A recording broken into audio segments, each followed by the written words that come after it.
It's the Locked On Flyers podcast for Tuesday, September 24th, your daily dose of Flyers news, analysis, and high quality content that thinks there's just as much to learn from a loss as there is from a win in the preseason.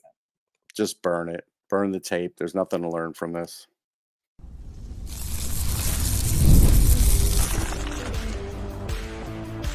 You're Locked On Flyers, your daily podcast on the Philadelphia Flyers.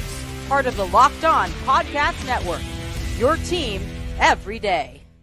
Hey there, and thanks for making Locked On Flyers your first listen every day. I am Rachel Donner. You could find me on Twitter at rmiriam. I'm here as always with Russ Cohen, who's on all your favorite social media apps at Sportsology.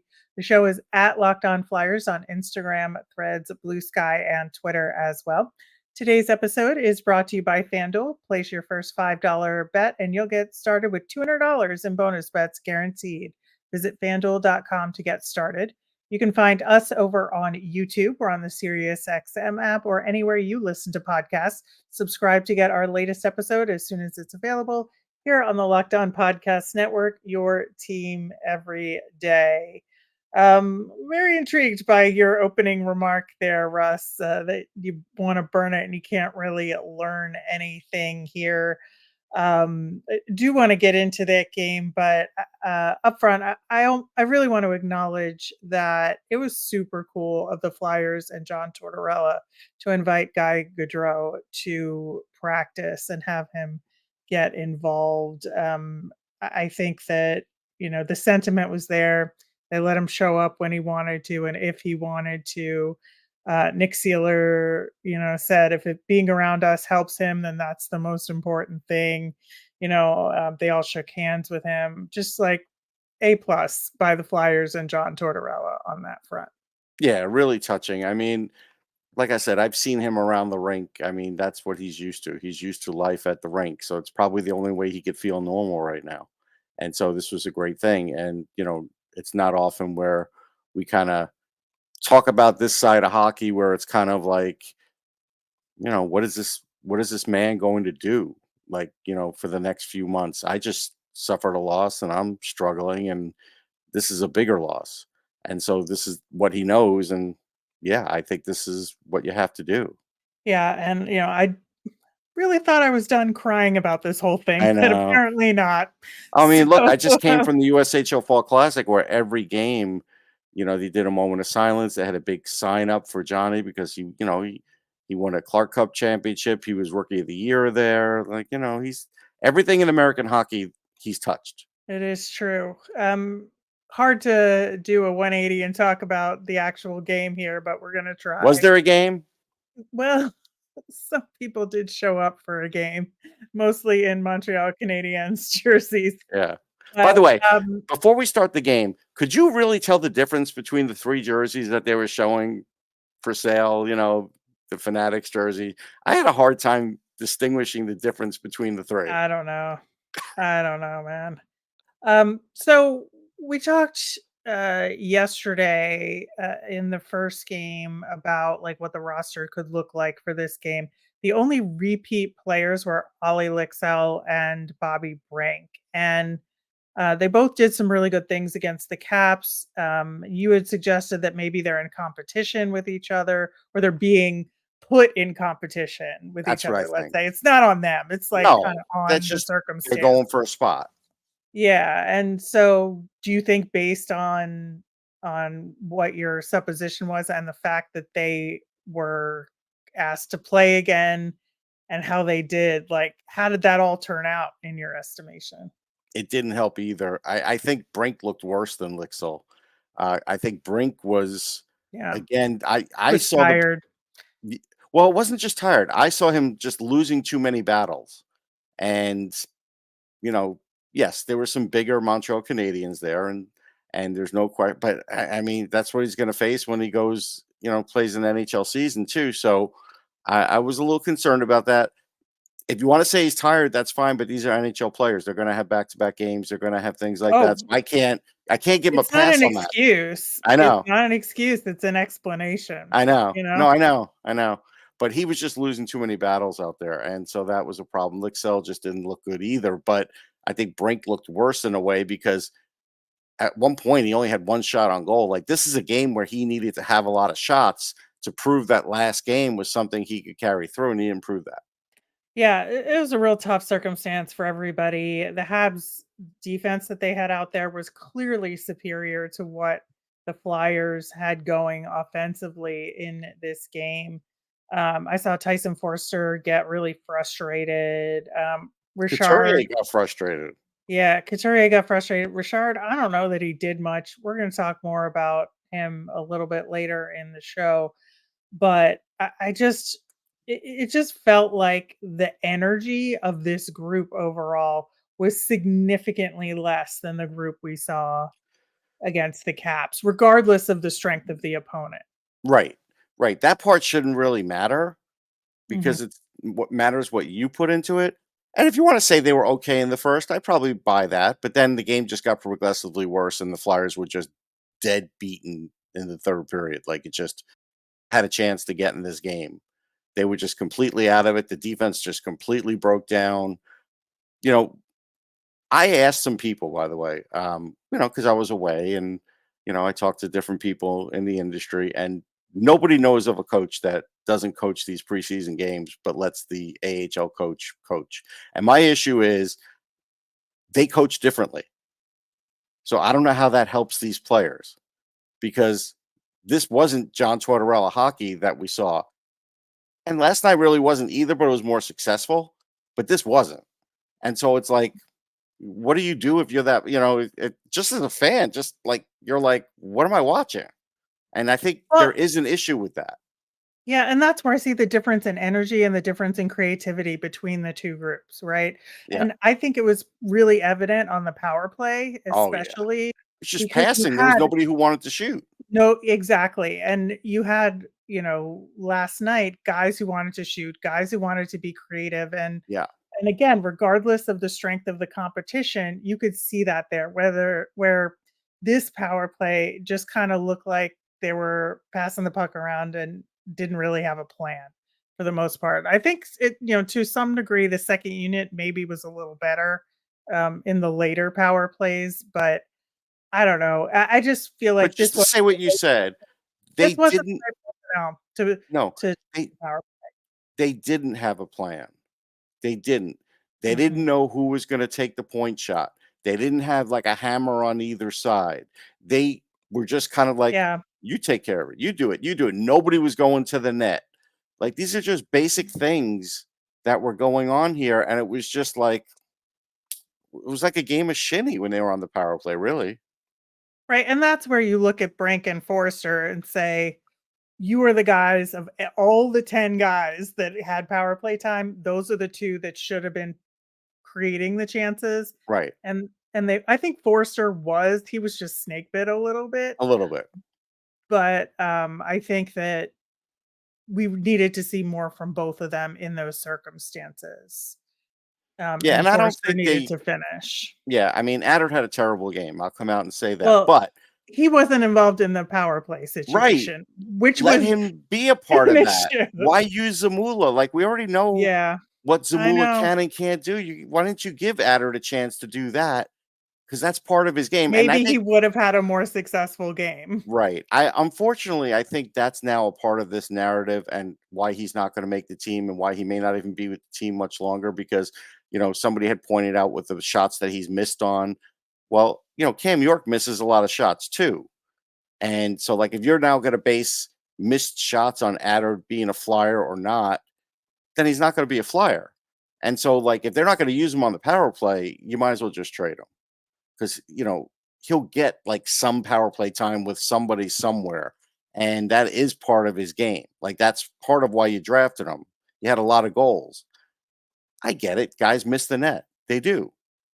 There's plenty of guys on the Flyers that miss the net, but he's just not even getting a chance to do that. But he had a horrible game anyhow. I'm not defending it. He did. I mean, it was like absolutely his fault on that first goal.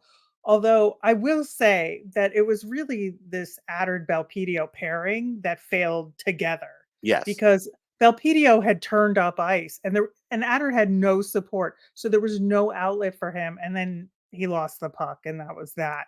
But I just feel like it's 75% his fault and 25% Belpedio's fault. I will say that Yeah. pretty definitively. Yeah. But like that pairing was just not good all Awful. night, and they were just overwhelmed.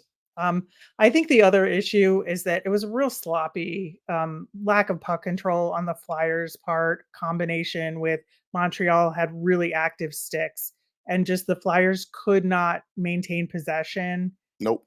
when they were up front to get anything going. Yeah, I mean, look, I don't think Peterson was good, but a lot of it No. was based on the defense in front of him, which was brutal. Like it was just brutal. And and that's Yeah. I'm including Bonk in that too. He had plenty of mistakes too. And so what this game proved to me is that if there were like 4 preseason games, I would already be sending back like 4 or 5, 6 players. I just would. And the Yeah. only reason they won't We have be a is day because there's off, too many so games. Yeah. yeah.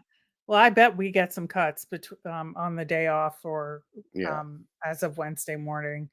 We're going to get into more tangentially about this game, but dig more into training camp and where Torts' mind is at. We're going to do that coming up next. Hey, NFL fans, you could start the season with a big return on FanDuel, America's #1 sportsbook. So when you get a hunch in the middle of the game, you can check out the latest stats, view live play-by-play, and so much more on the same page where you place your bets. I would take the Jets over the Broncos this week. You'll get started with $200 in bonus bets guaranteed when you place your first $5 bet. That's FanDuel.com. On tomorrow's show, we will have our weekly mailbag. So get those questions in. You can email us at lockedonflyers@gmail.com, send us a message on Twitter, or comment on our YouTube channel. And like I said, today's a day off for the Flyers, so we could be seeing some cuts if that occurs. We will talk about that as well. We were talking about goaltending a little bit, and I think that my first thought was, man, Alexei Kolosov really would have had an opportunity here. Yeah, I just but, based on what we've seen. yeah, no question. Can't disagree with that. So that was kind of in the back of my mind, especially during the Peterson section of Yeah. the game. I did think that McAniemi looked real strong, honestly, Yeah, he looked good. especially in the first. I liked what I think he saw looks from him. healthy. Yeah, I liked what I saw from him, no question. So maybe there's an opportunity for him there now, but we'll see what happens. Um, Talking about what John Tortorella's thoughts are at this point, I thought it was really fascinating because we, and me especially, but both of us thought that Jamie Drysdale had a really solid game. Mhm. And, he looked really good. Nick Seeler talked about it and was really impressed in his comments at camp. And uh, Torts did not, and I was just completely blown away by that. So he said that he wanted him to make decisions faster and kind of go with it, that the skating was good, but the decision making wasn't fast enough and he needed to be more aggressive. I think that was a really interesting take for me. It is. I mean, one thing I could tell you about Drysdale from what I know about him is like he'll do anything the coach says. He'll go through a wall. I was a little concerned though when I heard that he had gained 20 pounds and however of its muscle over the summer. And now the coach is prodding him to be more aggressive. I mean, I got to tell you, John, that's not his game. And you're No. kind of forcing him to play a game that you want him to play, but it's not really his game. And so I feel like if he's going to do that with him this year, he may not get the Jamie Drysdale he wants. Yeah, and I think there's a fine line there too, because Drysdale's going to have to mold his game a little bit to fit Hmm. this system, Hmm. as every player does, Sure. right? But it needs to not cross a line where it takes away from what Drysdale brings to the table. The other interesting thing was that he didn't say it, but he kind of implied vaguely that Drysdale may have been coddled in Anaheim, and Oh, just stop. You know what? I And I'm know. going to tell you, you know what? That's when it's bad. I'm not going to call anybody out, but when you get consultants and they're from other teams and then they leave that team, a lot of times there's animosity. you should not carry that over, and it shouldn't be brought out in the public.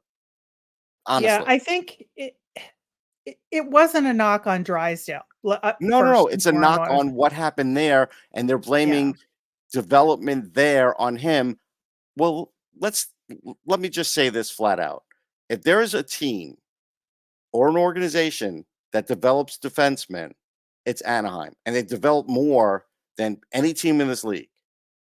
So, like, it's just to me, I don't know what the plus side of bringing that out was. Yeah, I don't know either, but he made it into a positive about Drysdale, that Drysdale's ready to work and he's driven and it'll be good for him to be tested here. But I think we do have to keep an eye on making sure that Drysdale's game isn't driven from him. I think Right.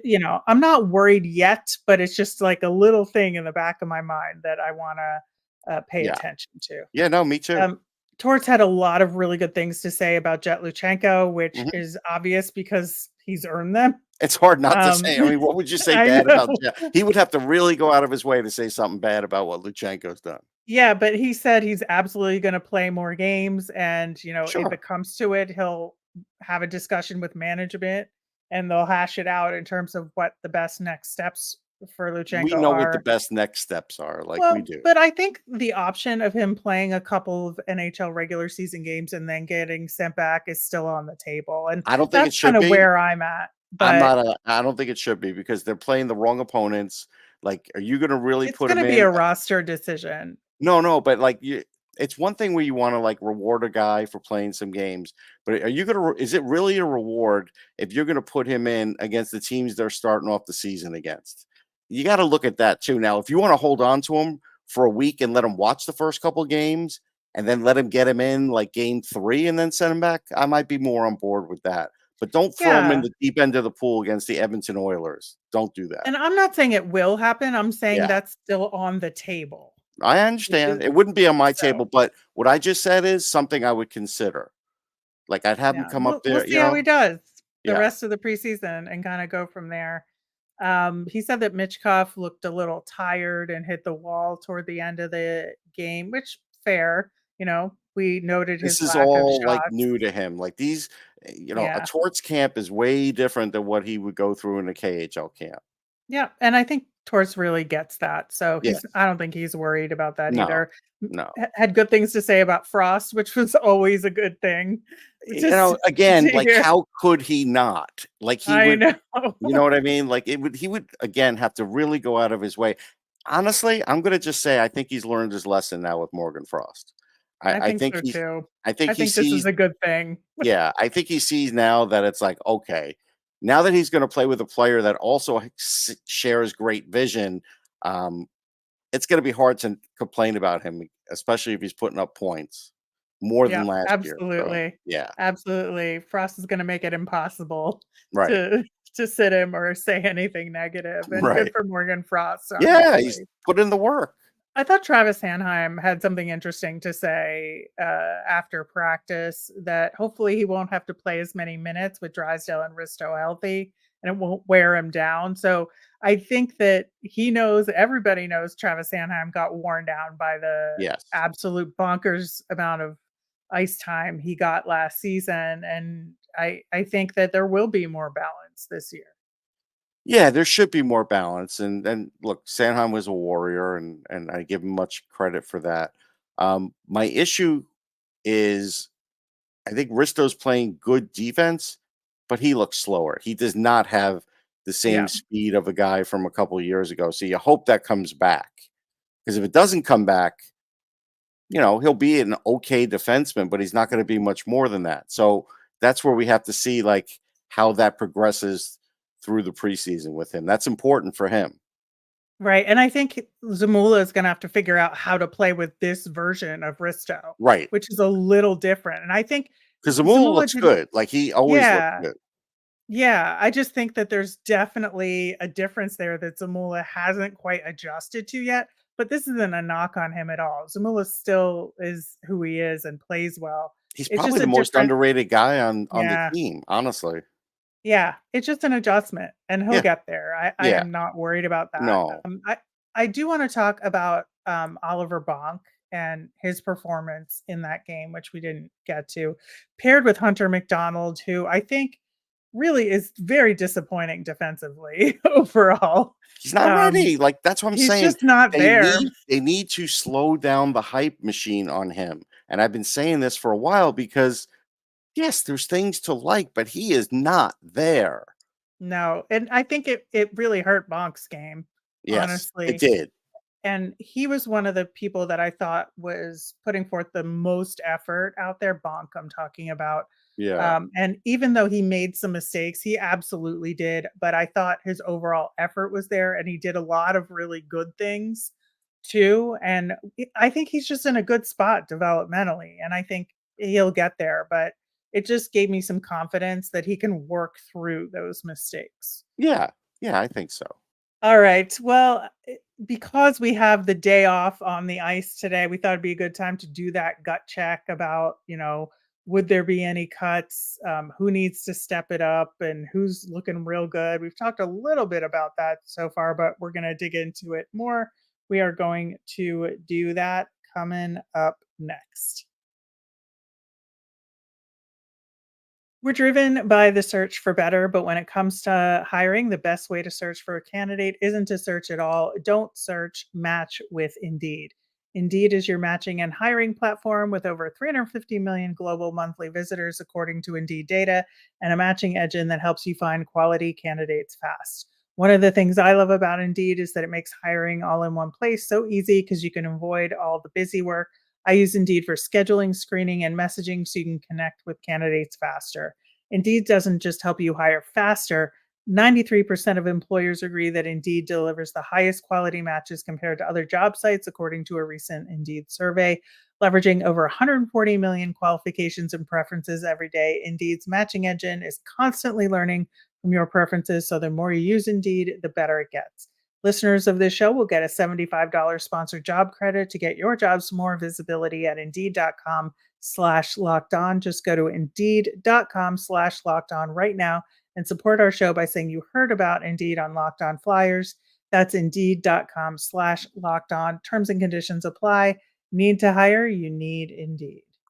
PrizePicks is America's #1 daily fantasy sports app with over 5 million active members. It's the easiest and most exciting way to play daily fantasy sports. All you do is pick more or less on 2 to 6 player stat projections and watch the winnings roll in. You can now win 100 times your money on PrizePicks with as little as 4 correct picks. PrizePicks invented the flex play, which means you can still cash out if your lineup isn't perfect. You can double your money even if one of your picks doesn't hit.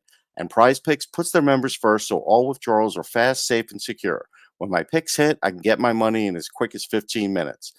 Download the PrizePicks app and use the code LOCKEDONNHL and get $50 instantly when you play $5. That's code LOCKEDONNHL on PrizePicks and get $50 instantly when you play $5. You don't even need to win to receive the $50 bonus. It's guaranteed. PrizePicks, run your game.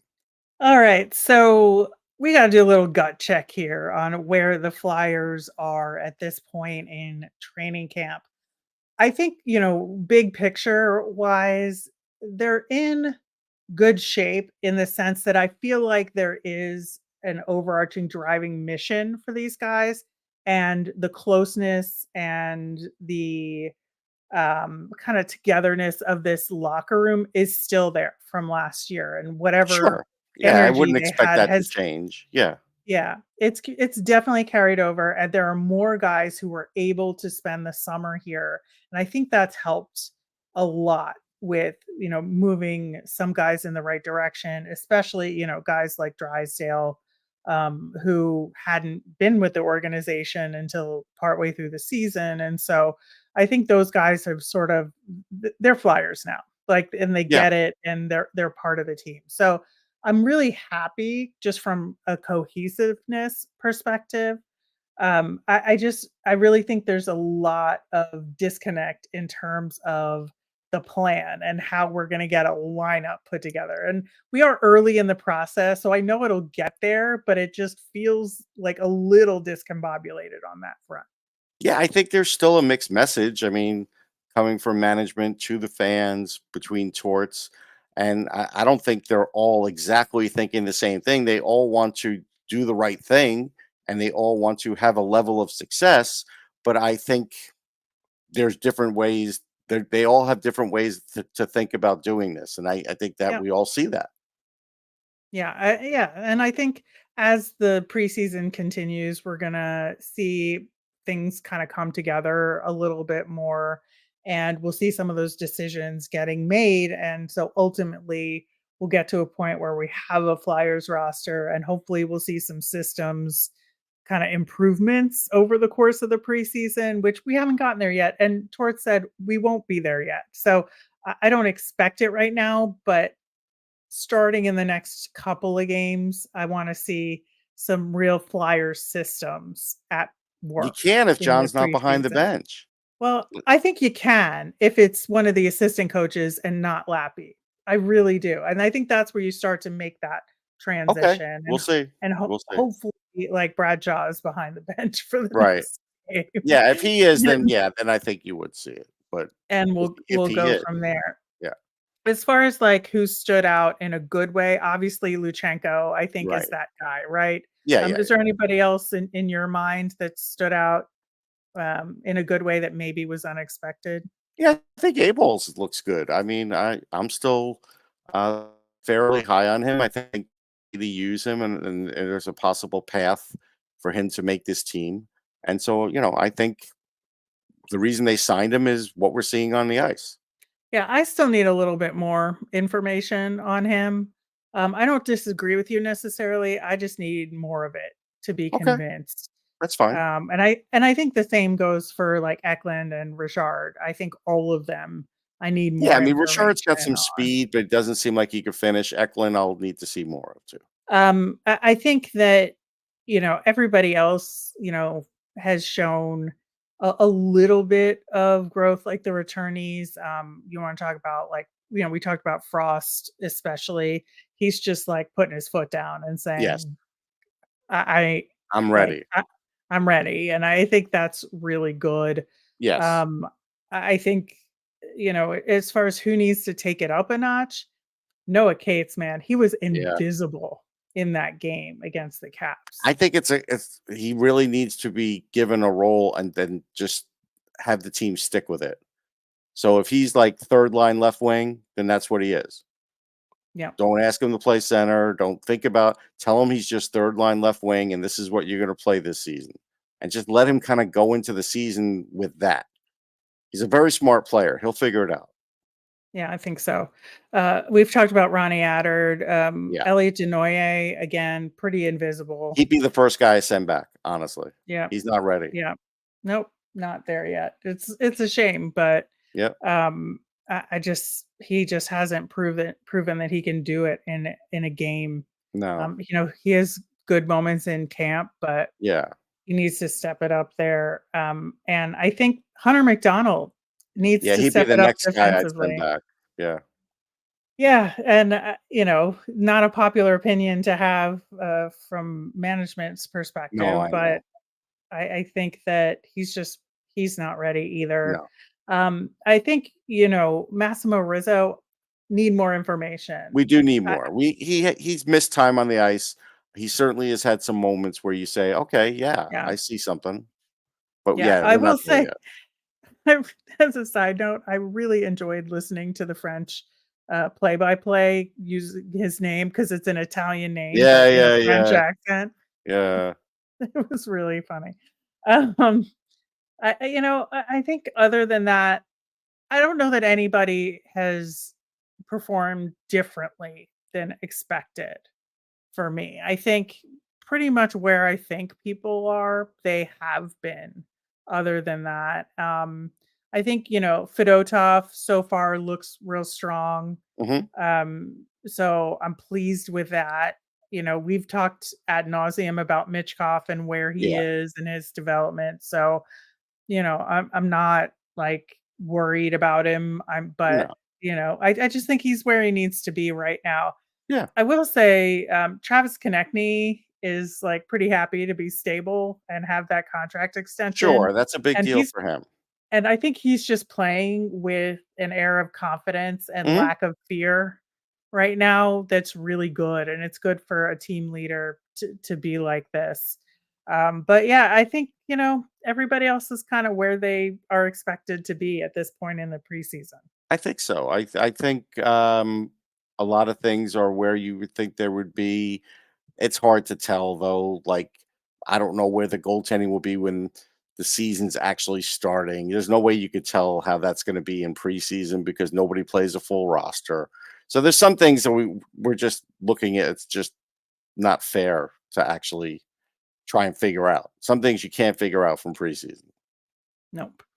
Well, we'll see if we get any cuts today. It may not be until first thing on Wednesday when practice is going to kick up again that we'll find out. But hopefully, we will at some point later today. That will do it for today's show. As a reminder, we do have that mailbag segment tomorrow. So get your questions in on Twitter at Locked On Flyers. You can email us at lockedonflyers@gmail or comment over on YouTube. I'm Rachel. I'm on Twitter at rmiriam. That's RMIRIAM. I'm Russ. I'm at Sportsology, SPORTSOLOGY.